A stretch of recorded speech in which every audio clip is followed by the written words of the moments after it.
Once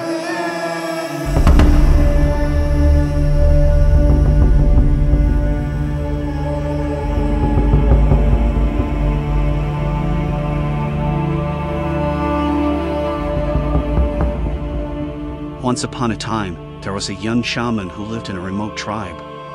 He was respected and loved by his people for his knowledge of the natural world and his ability to communicate with the spirits. However, when a deadly disease struck the tribe, the shaman knew he had to go on a journey to find the antidote that would cure his people. He gathered his supplies and set out on his quest. The shaman traveled for many days, crossing rivers and climbing mountains, until he finally arrived at the edge of the magical forest where the world's most powerful dragon was said to reside. It was rumored that the antidote was guarded by the dragon, and the shaman knew he had to face the creature if he wanted to save his people. After several hours of walking, the shaman came across the dragon. The creature was massive, with wings that spanned the length of the clearing and teeth as sharp as knives. The dragon spoke in a booming voice and challenged the shaman to overcome 3 trials to obtain the antidote.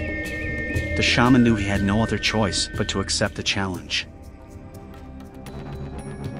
The first trial involved navigating a dangerous river filled with deadly traps. The shaman had to use all of his knowledge of the natural world to avoid the traps and stay alive.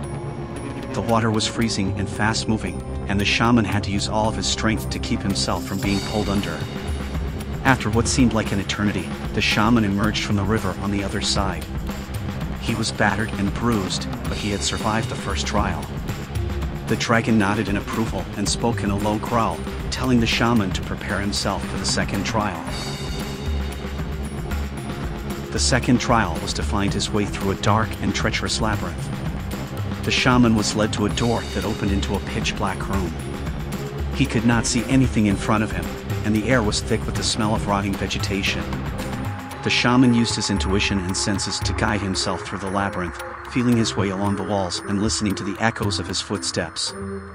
The labyrinth was filled with dead ends and traps, and the shaman stumbled several times, nearly falling to his death.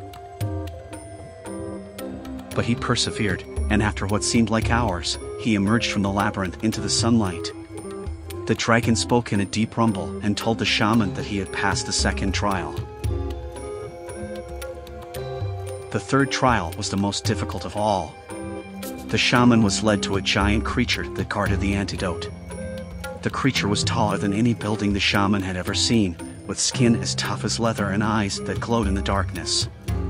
The shaman knew he had to use all of his strength and knowledge to defeat the creature and obtain the antidote. The battle was long and grueling.